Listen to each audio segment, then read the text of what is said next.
السلام علیکم ورحمۃ اللہ وبرکاتہ۔ اعوذ باللہ من الشیطان الرجیم، بسم اللہ الرحمن الرحیم۔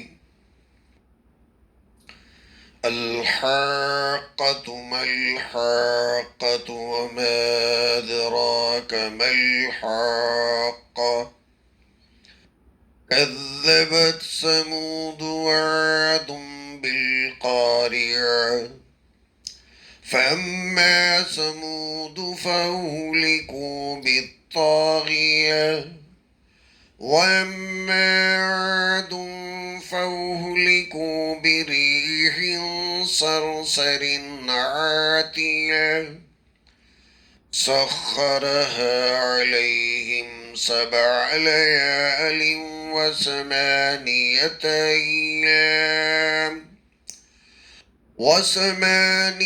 أيام حسوما فترى القوم فيها سرعا كأنهم أعجاز نخل خاوية فهل ترى لهم من باقية.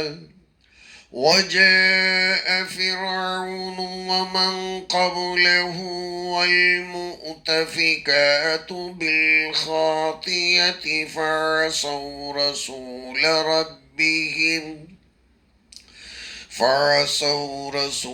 ربهم فأخذهم أخذة رابية.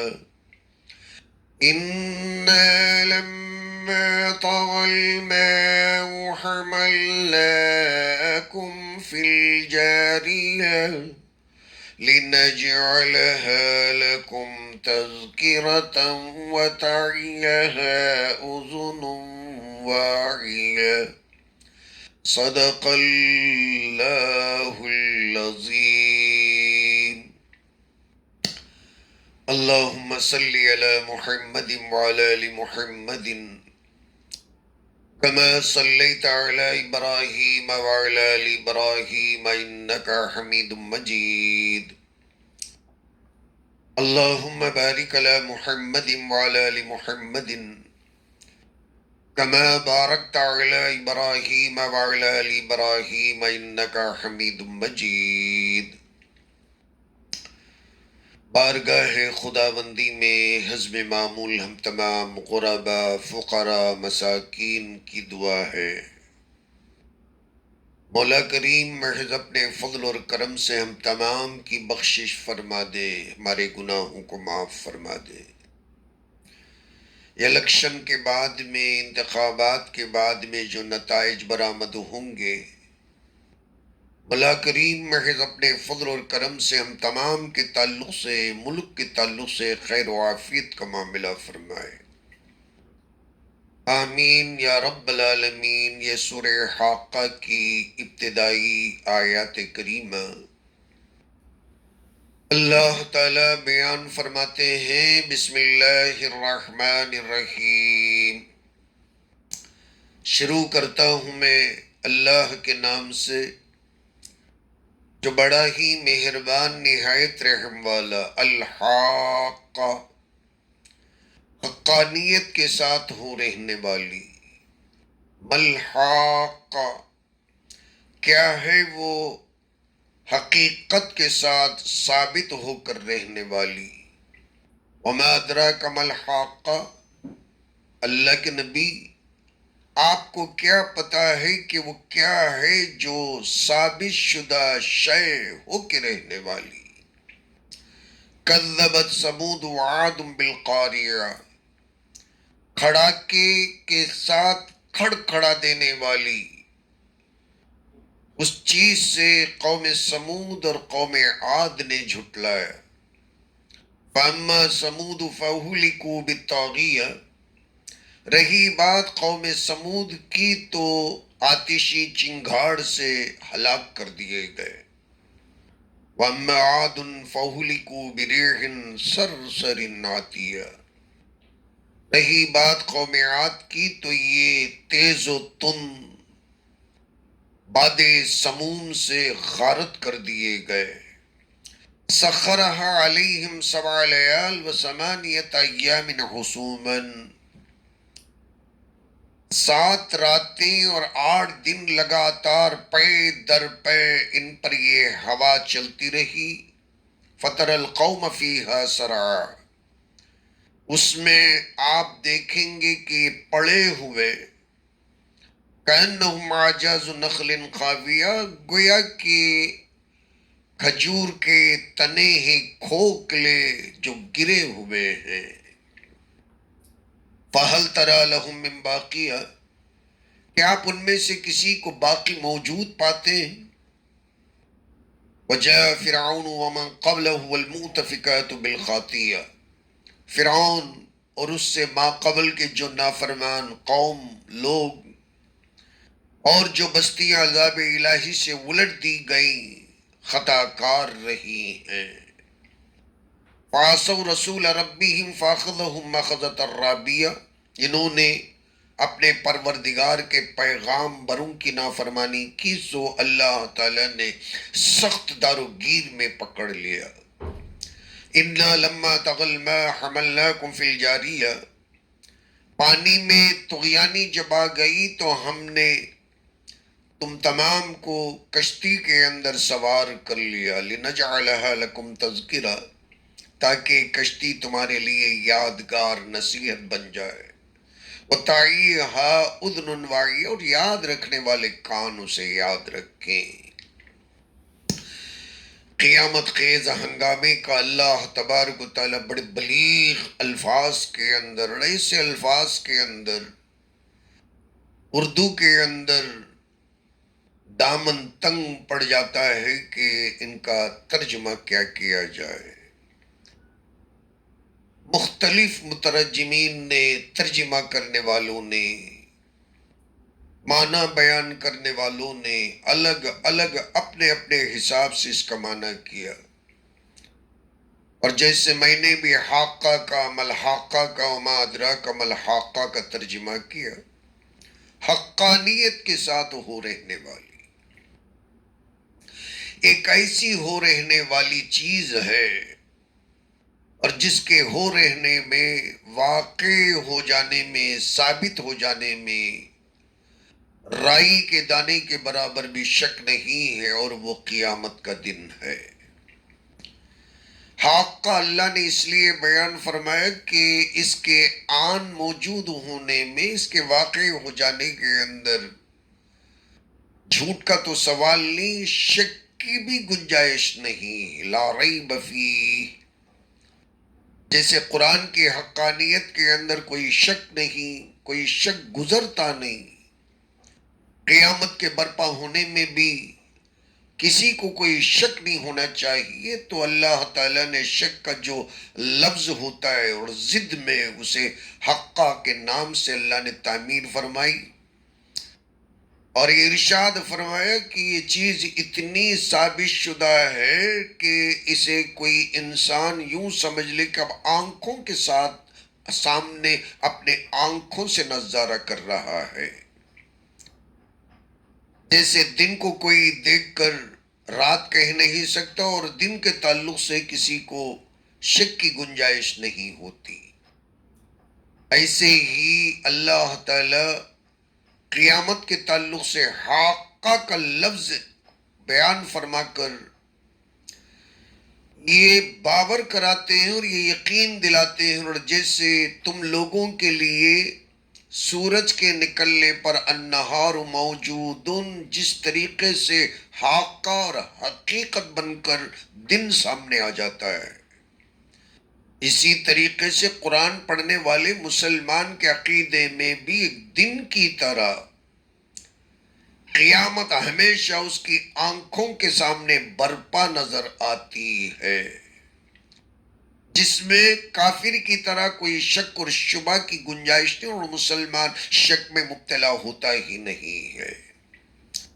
اس کی عظمت کو بتانے کے لیے اللہ تعالیٰ نے دو مرتبہ استعمال فرمایا، ملحاقہ وما ادراک ملحاقہ. آخر وہ ثابت ہو رہنے والی شے کیا ہے؟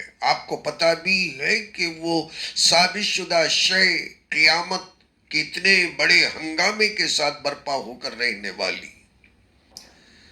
تو قیامت کے لفظ کو اللہ تعالیٰ نے چھپا کر حاقہ کے لفظ سے اس کی عظمت کو بڑھا دیا ہے. اللہ تعالیٰ تیاری کی توفیق عطا فرمائے، اور جس کے حوالہ کی ہی ان الفاظ سے سمجھ میں آتی ہے کہ اللہ تعالیٰ نے کیسے کیسے الفاظ کے اندر قیامت کا تذکرہ فرمایا. اور قاریہ آخر میں بھی ہم پڑھیں گے سورہ پارعم کے اندر، القاریۃ ما القاریہ، کھڑ کھڑانے والی.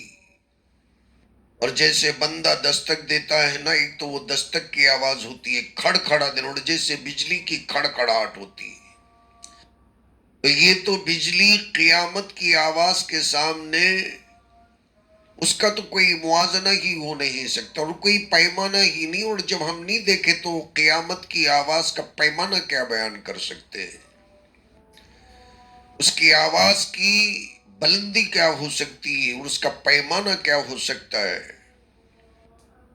اللہ تبارک و تعالیٰ نے پھر لفظ بدل کر قیامت کی عظمت کے اندر یہ بیان فرمایا کہ قوم عاد اور قوم سمود نے اس کھڑکھڑا دینے والی بجلی کی طرح گرجنے والی قیامت سے انکار کر دیا.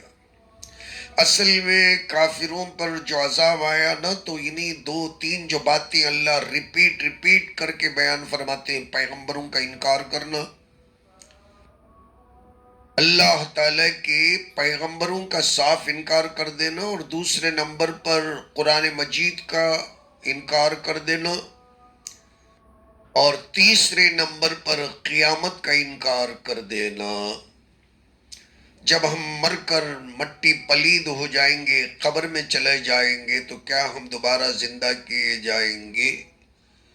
یہی سوال پورے قرآن کے اندر گھومتا ہے، کافروں کی زبان پر مرتے دم تک سنائی دیتا ہے. تو اللہ تعالیٰ نے ان گناہوں کی پاداش میں قوم سمود کو تو ان کی طغیانی کی وجہ سے، سرکشی کی وجہ سے، حضرت قتادہ بیان فرماتے ہیں طاغیہ کا مطلب یہ ہے کہ جبریل علیہ السلام اس بستی میں نازل ہوئے، اور اس بستی کے فصیل کے پاس بیٹھ کر، دیوار کے پاس بیٹھ کر شہر کے باہر ایک ایسی آواز لگائی، اور جو زمانے نے قیامت تک ایسی آواز نہیں سنی. ان کے کلیجے پھٹ گئے، کانوں سے، ناک سے ان کا بھیجا اور ان کا کلیجہ بہہ کر نکل گیا. یہ چور چور ہو کر وہیں کے وہیں فنا اور برباد ہو گئے. ان کا جو دل ہے وہ بلاسٹ ہو گیا، ان کا جو دماغ ہے آواز برداشت نہیں کر سکا، بلاسٹ ہو گیا. اللہ نے اتنے بڑے عذاب کے اندر ان لوگوں کو مبتلا کیا. اللہ کا انکار کر دینا، شرک میں مبتلا ہونا، پیغمبروں کا مذاق اڑانا، مذہب کا مذاق اڑانا، قیامت کا مذاق اڑانا، بعثت بعد الموت کا مذاق اڑانا، یہ ساری چیزوں کا دار و مدار ان تینوں چیزوں کے اوپر منحصر ہو جاتا ہے. کہ جیسے میں نے آپ کے سامنے ابھی عرض کیا کہ پیغمبروں کا مذاق کرنا، انکار کر دینا، تکذیب کلام اللہ کا انکار کر دینا، تکذیب آخرت، قیامت کا انکار کر دینا. اور قوم عاد کا تو اللہ تعالیٰ نے ذکر بار بار کیا، اور یہاں بھی اللہ تعالیٰ نے فرمایا کہ ایک سرکش، تیز و تند ہوا، وہ سرسر ہے کہ باد سموم کا بھی اس کا ترجمہ کیا گیا. اور اتنی تیز اور گرم ہوا کہ بدن جھلس کر رہ گیا، اور جیسے کسی پر ایسڈ چھڑک دی گئی ہو. اور بعض مفسرین کرام نے اس کا ترجمہ بالکل ہی ٹھنڈی ایسی ہوا جو ہڈیوں کے گودے کے اندر بھی نشتر سوئی کی طرح چپ کر ان کے ہڈیوں کو تک پگھلا کر اور تڑخا کر اور ان میں دراڑ پیدا کر کے چھوڑ کے رکھ ڈالی، اور جس کی وجہ سے یہ لوگ بالکل ٹھنڈ میں اکڑ کر گزر گئے، مر کر رہ گئے، فریز کر دیا گیا. اور ان کو مائنس ڈگریوں کے اندر، اتنے مائنس ڈگریوں کے اندر، وہ بھی اللہ تعالیٰ نے 1 گھنٹہ 2 گھنٹہ نہیں، 8 راتوں میں اور دن کے 7 دنوں کے اندر حسوماً لگاتار پے در پے ان کے اوپر ایسے فریز ٹھنڈی ہواؤں کے اندر اللہ تعالیٰ نے ان کو جکڑ کر ہلاک اور برباد کر کر رکھ دیا۔ اللہ تعالیٰ سوال فرماتے ہیں کہ ان میں سے کیا آپ کسی کو اب باقی موجود پاتے ہیں؟ اور اس درمیان کے اندر ایک بیان فرمائی، ایک مثال کا ذکر فرمایا، اور جیسے تنے سے کاٹے ہوئے کھجور کے در اور ان کا سر کاٹ دیا جائے تو صرف کھوکھلے تنے جیسے زمین پہ گر جاتے ہیں، سوکھ کر سڑ کر۔ تو ایسے ہی یہ لوگ جو بڑے بڑے بادشاہ، بڑے بڑے وزیر کبیر کہلانے والے سرکش شیاطین کی طرح زندگی گزارنے والے، اور جب ان پہ موت آئی نا تو اتنے بے سدھ پڑے ہوئے تھے، کسی کی ٹانگ کہیں، کسی کا ہاتھ کہیں، کسی کا بھیجا کہیں سے اچھل کر کہیں، کاجاز کانہم عجاز نخل خاویہ، گلی سڑے کھجور کے تنوں کی طرح زمین پر بکھرے پڑے ہوئے تھے۔ فرعون کا بھی اللہ یہی حال بیان کیا، اور جو بستیاں اللہ تعالیٰ نے الٹ دی پھر ان کا اللہ نے ذکر فرمایا۔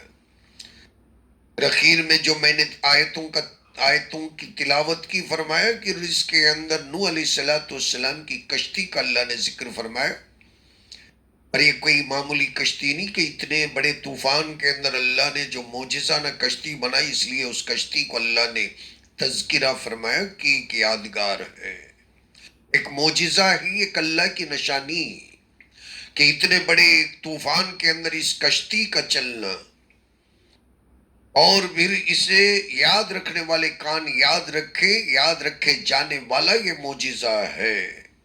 تو یہ اللہ تعالیٰ کی قدرت کی نشانیاں ہیں، اور اسے ہمیں تمام کو یاد رکھنا ہے اور اللہ سے خوف کھاتے ہوئے زندگی گزارنا۔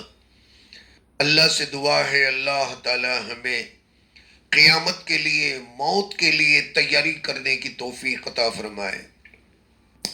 آمین۔ وآخر الدعوانا الحمدللہ رب العالمین۔